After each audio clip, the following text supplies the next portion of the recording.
Hello, everybody. How's it going? How's it going? All right. Um, right now I'm using Ecamm Live.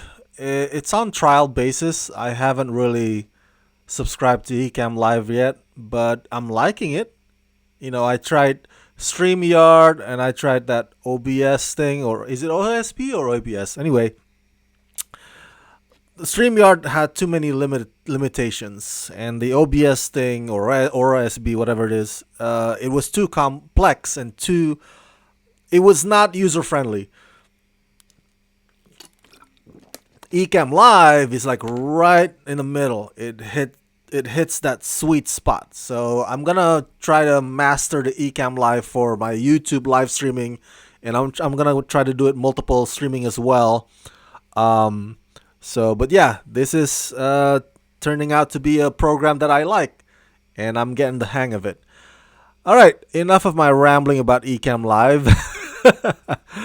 I'm here to talk to you guys about Star Trek Picard new episode. I have the image here on the screen, and the it's season 1, episode 9, titled.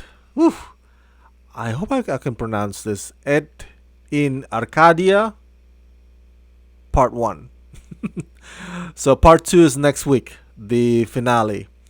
And okay, so I'm gonna open up my notes here, so I don't lose my train of thoughts.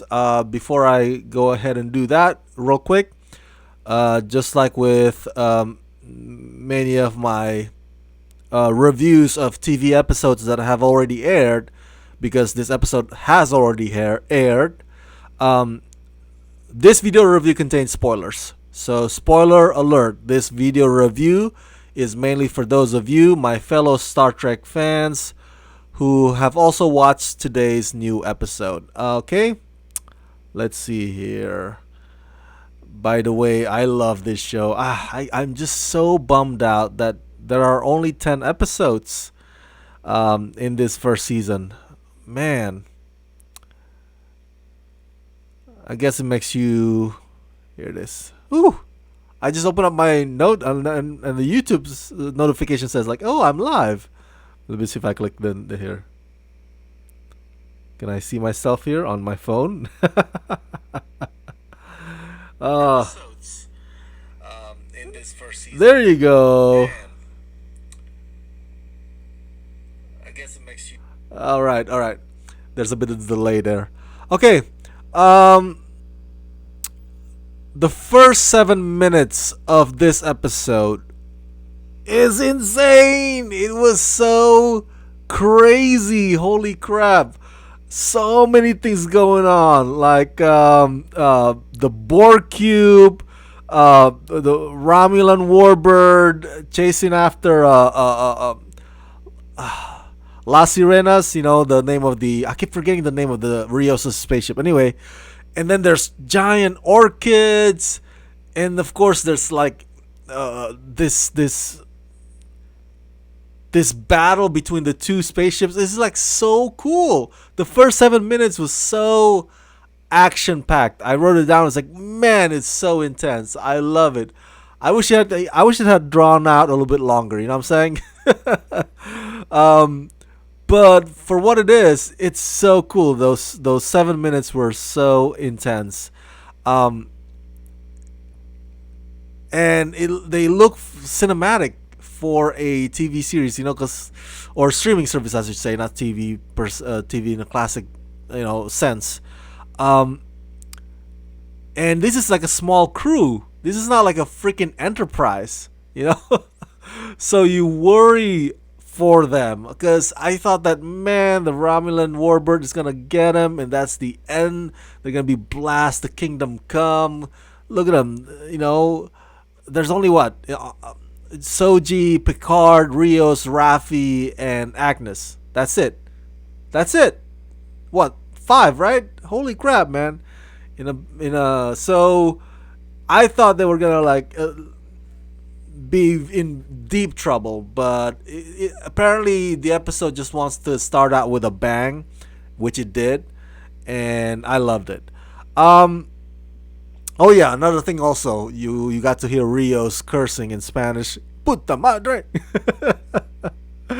um, and Agnes, I wrote it down here. Agnes is freaking out. You know what? I gotta say, I'd probably be freaking out too. You know, I don't know about like Agnes like hiding under the table or whatnot. She's like panicking, like really like you feel bad for her, no matter what you may think about her being like a murderer or whatnot. But she's like so scared for her life, which kind of gets me to think that if you are a Romulan, or like if you're Commodore O, yeah, Commander O, and you wanted to scare somebody into doing something for you, nobody would be more effective of a tool than Agnes, because Agnes is a coward. I'm sorry to use the C word, but she is. She's like so. Even throughout this episode, there are times when she's like, well, at the end of the episode, she kind of braves out a little bit, but for the most part, she's like, oh, what is that gonna do? What is that gonna do to me? Like, oh, I don't want to get hurt. Like, oh, this might look painful. Something along those lines, And so, but then again, I think about like especially going through the wormhole with Romulan Warbird chasing after you, shooting at you. I'd probably be scared too. I'd probably be freaking out too. So, um, I'm not like, oh no, I'm a macho guy. No, no, no. I'd probably be scared shitless as well. Um, they apparently went through that whole travel at the beginning, 25 light years in 15 minutes. Damn, that's fast. If we had the meme of Ron Burgundy, that famous meme that says, "Well, that escalated quickly." Wait, I forgot what the meme says. It's from the scene from Anchorman. Well, that escalated quickly, right?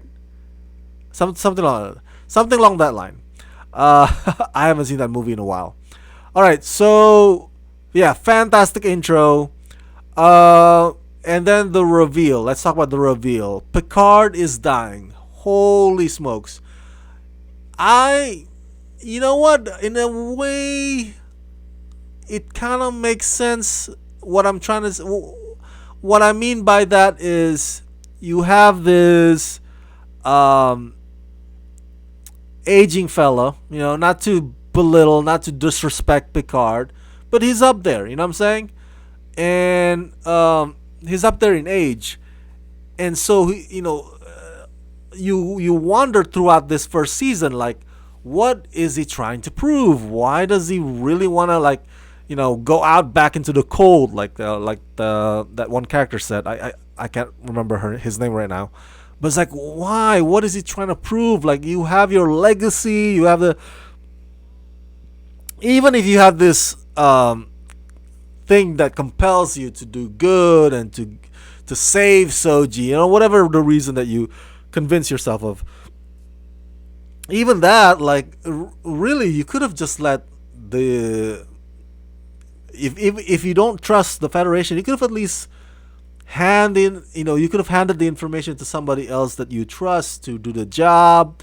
Like, you don't have to be the one doing it out there. Like, and so him terminally dying, it's like it makes sense now why he wants to do this whole thing. It's like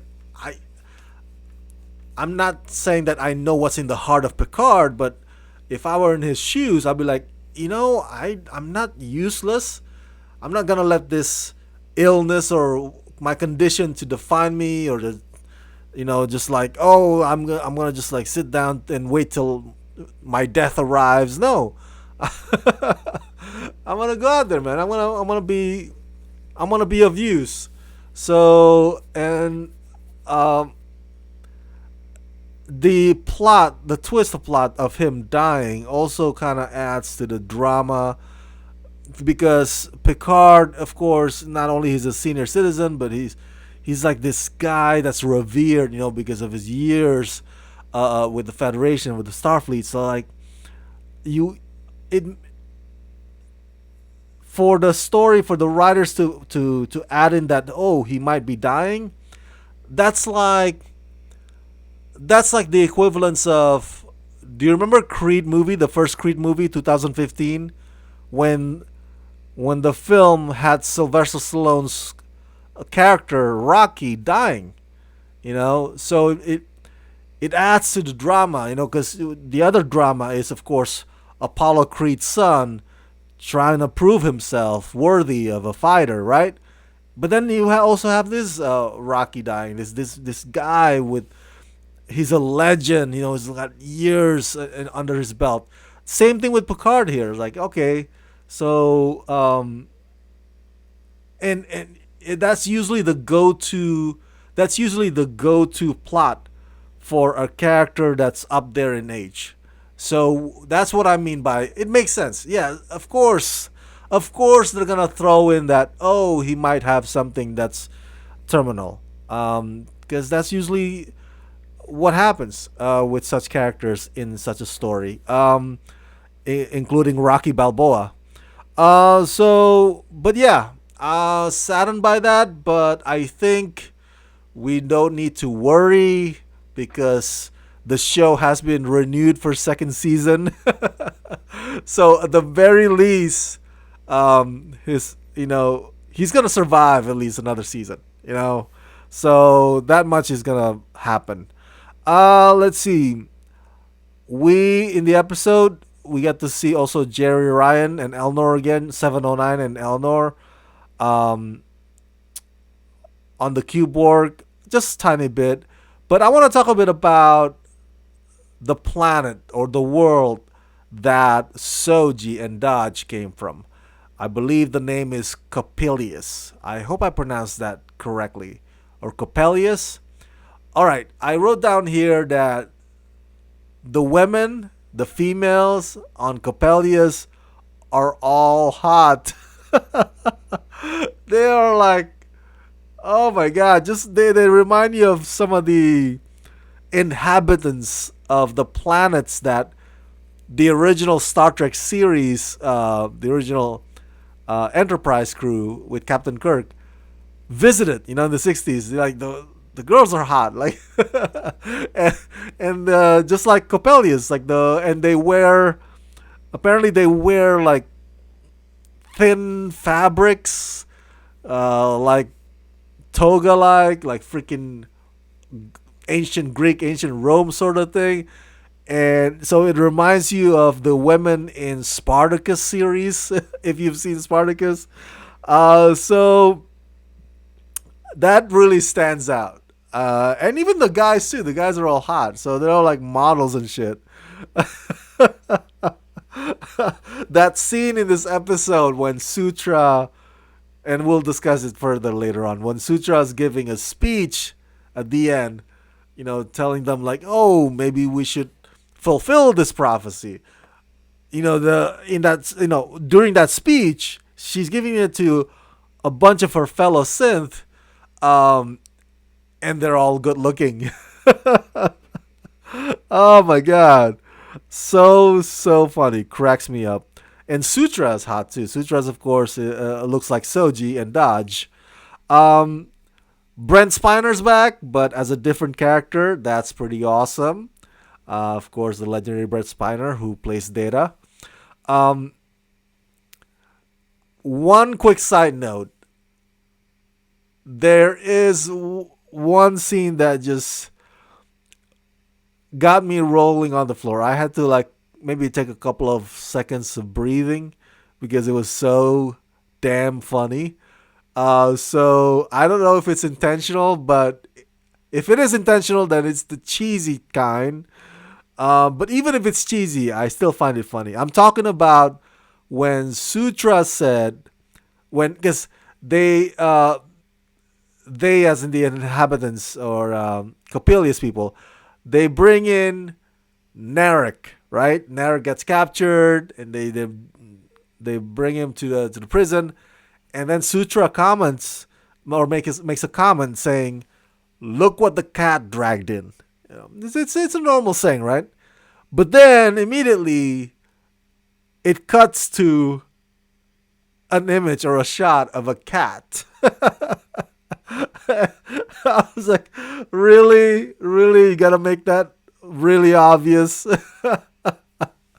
So the next time one of the characters says an idiom or a phrase like fish out of water, and then it'll cut to a scene of fish in a bowl swimming, or fish actually literally out of water. I was like, it just that part just cracks me up. I was like, oh, I had to like regain my composure because it's so funny. Look what the cat dragged in. You see a cat. It's so cheesy, but in a funny way. Okay. Um, Before we get to the best part, which is the last. Well, I don't want to call it best, but the most important part. We're gonna save that for the last. I want to ask you guys, what do you guys think of Rios and Agnes's suggested romance? I put in suggested there because it's not really clear.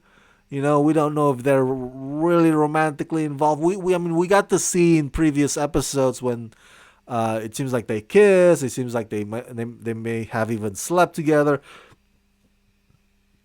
And now, in this episode,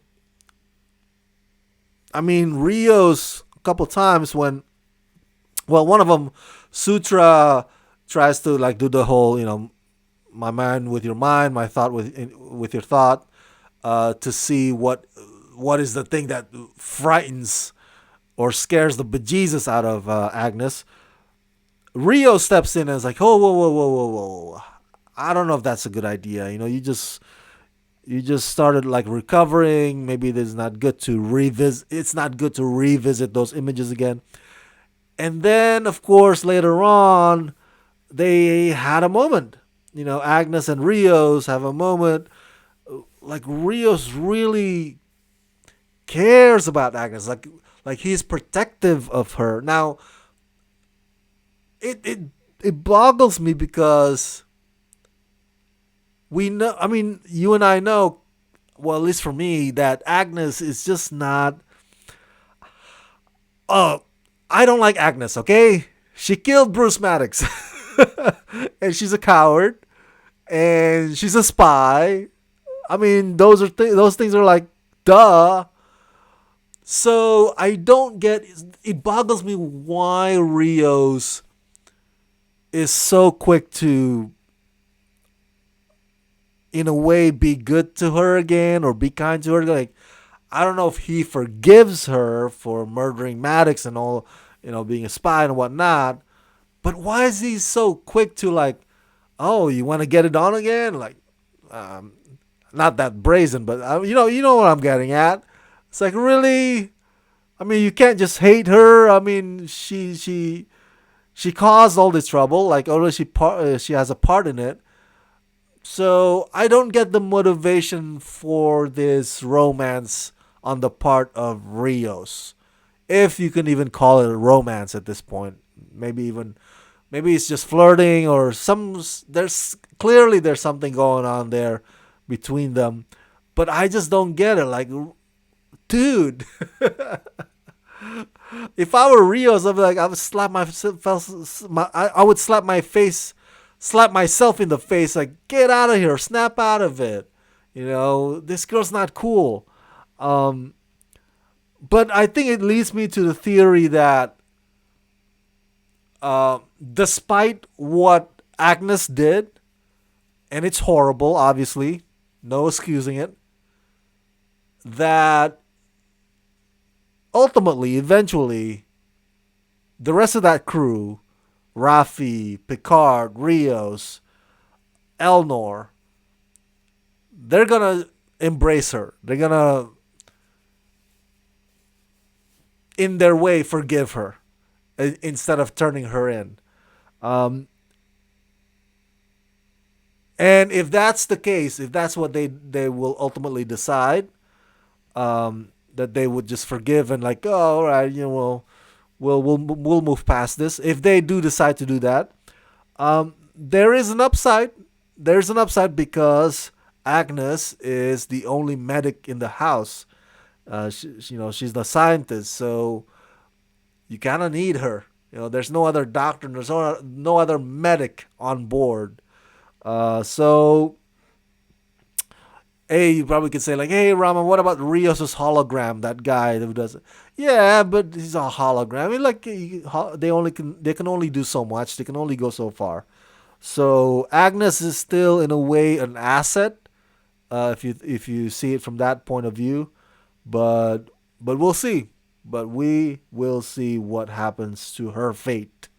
All right, so the last part, Sutra, Soji's doppelganger.